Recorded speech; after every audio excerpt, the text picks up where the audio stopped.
Hello my dear friends, welcome to this video, and this video is the number 4 in the entire cryptography series.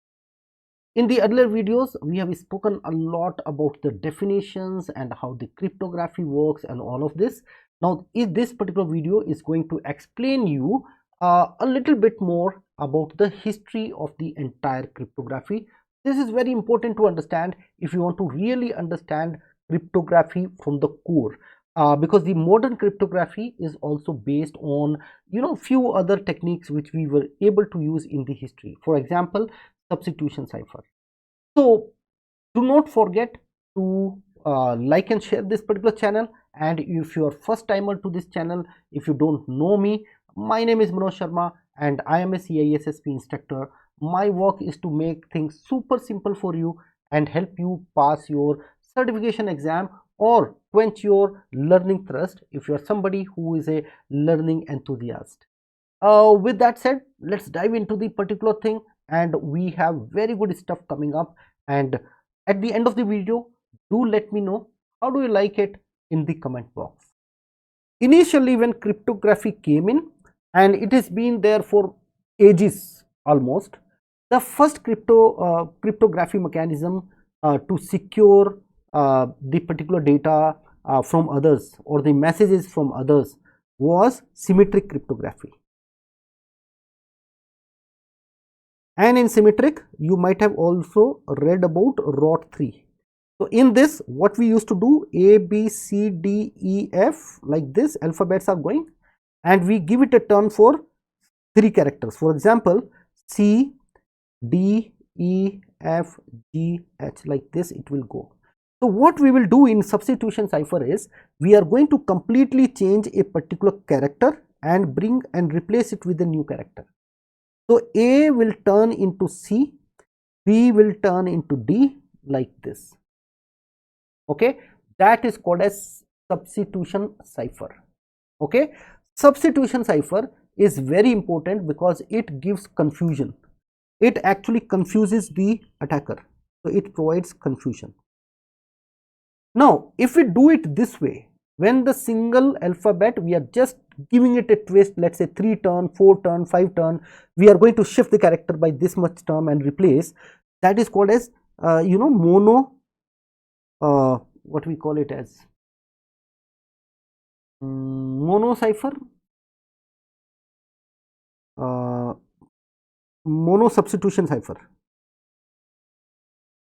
Okay, this is called as mono substitution cipher. However, this can further be improved because in this there was a problem. The problem was, it is susceptible to something called as frequency analysis. Frequency analysis. For example, let's say there is a crypto text which is called as CISSP, and we want to create and find out what is the outcome of this. So C will always produce E, right? I will produce H, GH, GH, S will produce just advance 2 character or 3 characters. So TUV, right? VV. So you can see, right? My idea is, I haven't displayed it here, but I just calculated and put this value here. For example, every time S is coming, it is giving us V, and this S also giving us V. If more, because in English language few characters are repeated more than others, and this can lead to a frequency analysis. Somebody can analyze that, and there is a mathematics behind this, and somebody can break your crypto system. So this is susceptible to frequency analysis. To break this, what they came out with is, when we mix up 2 characters, when we make it 2-dimensional, you can say substitution cipher, right? It is called as polyalphabetic, right? Polyalphabetic, it can resolve the frequency analysis problem, but there is another problem which is called as period analysis, which is hitting up this particular algorithm, which means that because in this, let's say you have a big character. See, I will pass CISSP. I will pass CISSP, and your key is only, let's say, CISSP, and you have to encrypt the entire sentence. So you have to repeat this CISSP, CISSP, CISSP, right? But at some point of time, there will be some pattern wherein the same character comes in and the same key character also comes in. So that is where, which will lead to, because this password is repeated after a particular period of time.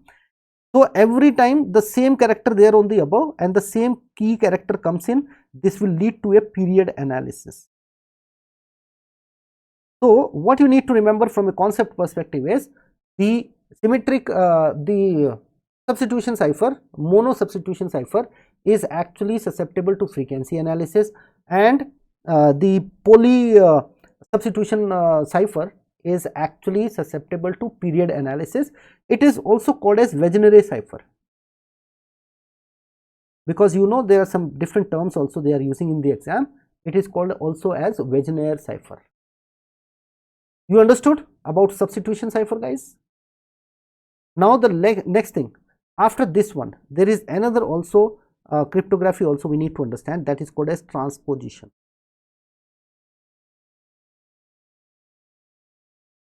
Transposition. Simple. See, I have a sentence. I will pass CISSP, and I need to convert it into transposition cipher. So what I will do, I will make a block. In this particular block, let's say this particular block is 4 character. Let's say this block is 4 character. So what I will do is, I will stretch it like this and make it through. What I will do now, let's say my key is okay, first I will do is, I will write down this entire linear into this form. So what I will do, I W I L L T A S S C I S P. You understood what I did? I just converted this entire thing into a kind of box. I packed it in the box, and then let's say my key is 3241. So I will put 3241. When I want to convert this now in a normal plain text, right, because this was a sentence, I need to convert in the same linear format again. So what I will do now, I will pick up 1 and I will pick up these characters. So I will put LSS, then I go to number 2, I will pick up this, I will say WPCP, then I will go to 3, ILSS, and 4 will be IAI. Now you can see this entire thing has transformed into this cipher text. So this is my plain text and this is my cipher text. Understood, guys? So this is called as transposition cipher. You also need to understand that transposition cipher gives us what? What is the outcome of a transposition cipher? That is called as diffusion. Right? Diffusion means what? Whenever you are doing cryptography, you are making sure everything is properly mixed up. Diffusion means mixed up. It's like in a particular glass, you put a drop of ink and then churn it by a spoon. What will happen? Your entire ink will get dissolved completely, right? So this means whenever you are doing a cryptography, entirely the entire plain text is completely mixed up to generate the cipher text, and this creates a problem for the attacker and increase the work factor, right? So just to make you reminded, substitution cipher gives us confusion, and transposition gives us what? Diffusion, right? You can also remember this because S comes first and T comes later. So C comes first and D comes later. That way also you can simply remember this, right? Now, you know what, both of those things, these are so much important. Substitution and transposition both are so much important because this will lead to something called as avalanche effect. Now, what is avalanche effect? Avalanche effect says that, let's say there is a mountain. On this mountain, if you put a stone and there is a lot of ice here, what will happen? There will be very small disturbance here on top, but by the time it comes down, it will get converted into a particular avalanche, isn't it? That is how avalanche happens, right? So, same thing in cryptography as well. If there is a small change in the key, if a small change in the key, then also the outcome will be completely different. At the same time, if there is a small change in the plain text, the cipher text completely will change. And that is what we desire all the time. A good cipher should have a very strong avalanche effect. If you just change a small dot, if you change a particular character, you make a small character to uppercase, then an entire thing should change. So that is a very important concept you guys need to understand from the exam perspective. Okay. In the meantime, all these things, we use a combination in the modern cipher. We use a combination of both the things. But just again going back to the history part a little bit, after they came up with substitution, I think I described you about substitution, right? Mono substitution and then the Wegener cipher. The next one was one-time pad. One-time pad. Okay. What is a one-time pad? One-time pad means if there is a plain text, right? Let's say there is a plain text and I want to convert it into cipher text. The most strong mechanism to do that is a one-time pad. As the name suggests, we are going to use a pad which has the key, and this particular key is going to be at least of the same length or even bigger than the text we need to convert, that means plain text. So a particular key in a one-time pad has to be big enough, single key, and it is also called as one time because you are not going to use it again. You are not going to use this again. Believe me, this is the perfect cryptography if implemented properly. So few things we need to understand: that the pad has to be randomly generated, right? It has to be sufficiently randomly generated so that nobody remembers it, number one. Second important thing, your particular pad is long enough. That means it has to be bigger than the plain text in any case. It cannot be less than the plain text.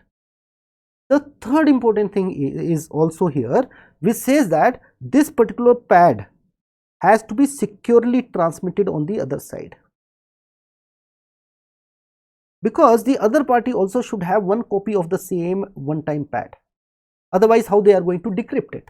They will not be able to decrypt it, right? So it has to be securely transmitted. Now everything is perfect with one-time pad. It is perfect cryptography. If they ask you what is the best cryptography, which is always secure, one-time pad if implemented correctly. Problem here is, how do you transfer it from one location to another location? When you send to another location, it may be that the information is getting compromised. The one-time pad gets compromised. So that was a challenge in one-time pad. And to get rid of this particular problem, what they did, they told, okay, let's have a much more smarter way. You do one thing. Let's take a particular book which is very, very popular. Let's say it's Bible, written by a particular author. That will be the key. And this, let's say this particular person is sitting in country 1. This particular person is sitting in country 2. They want to exchange these secrets, right? So secret will not be actual secret. They will just tell, go to this Bible, right? Go to this particular Bible, refer to page number 35, para number 3, go to character number or line number 3, character number 5. Now the same book is available here also, here as well, same author, exactly the same book. So no need of transporting anything, you just need to communicate this code, enough. And then this guy can use the same code and can decrypt information transmitted. Once they go and use a particular page, they are going to tear this off. They are not going to use it again, because it will be then aligned with OTP as well, one-time password as well, one-time pad as well, sorry, not password, one-time pad. So this way you are much more secure as well, and you are able to prevent the risk of transmitting that particular key to the other side or transmitting the pad to the other side. This particular phenomena is also called as running key cipher. What is this called? Running cipher or running key cipher, whatever you want to call. I hope you understood. Okay. In the same time, whenever we are talking about the history, right, because everything started with you can say, sorry, my bad, everything started with symmetric, then polyalphabetic, or you can call it as Wegener cipher as well. Then the next thing was one-time pad, okay, number 3. Fourth number was running key cipher. Hey there, I hope you liked the entire video and this might have cleared a lot of your concept. If you really like it, please don't forget to subscribe to this particular channel and like and share with others as well, so that knowledge can spread, right? And with that said, this is just this is an entire series. Do not miss out watching other videos also, you might be getting those links. And with that said, I am going to see you in the next video.